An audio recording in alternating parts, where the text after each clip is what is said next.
Cut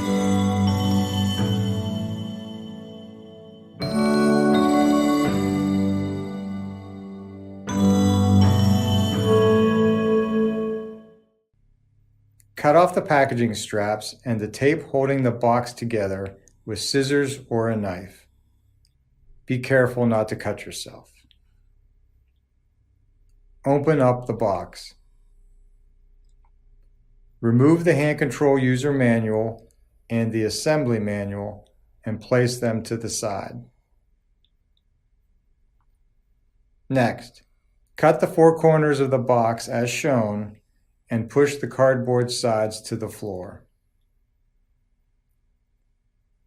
Remove the two cardboard shipping supports. These are no longer needed.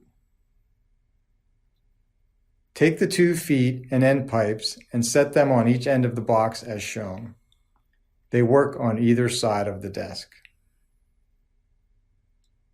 Connect each end pipe to the frame. We will secure them in the next step. Lift each desk column. Now use the 8 smaller screws along with the Allen wrench provided and attach as shown. I point out the 8 holes to attach these screws. Once you fasten all screws, give them one last tightening to make sure they are secure. Now it's time to secure the feet to the columns.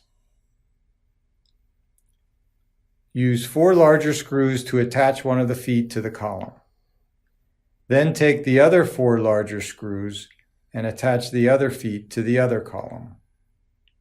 Once you fasten all screws, give them one last tightening to make sure they are secure.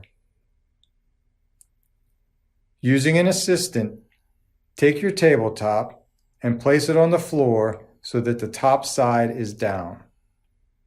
You should see the holes to attach the frame if done correctly. If you purchase your own tabletop, you will need to drill the holes to attach the frame to the tabletop.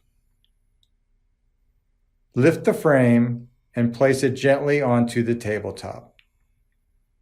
You can do this alone or use an assistant as needed. Remove the 8 frame screws already attached to the frame using the Allen wrench provided. Save these screws. We will need them in a later step. Now adjust the frame so the end pipes match the holes at each end of the table. Now take the controller out of the box and remove the plastic film. Locate the 2 holes at the corner of the table and set the controller there for now. If you purchase your own tabletop, you will need to drill the holes to attach the hand controller to the tabletop. Make sure the controller cable is not under the frame. Just lay it on top for now. Take the 2 screws provided and use a Phillips head screwdriver and attach the controller to the tabletop. Make sure the controller is flush with the tabletop before the final tightening. Take the 8 tabletop screws and use a Phillips head screwdriver to attach the end pipes and the frame to the tabletop. Now take the 8 screws we removed from the frame in step 5 and screw them back into the frame. Make sure you put the screws back with the larger hole on top, or you won't be able to tighten them with the Allen wrench. Now take the 8 hole caps provided and attach them to the frame. Connect the power cord to the control box. Connect the controller cable to the control box. Secure the wiring to the frame as needed using the included cable management clips on the frame.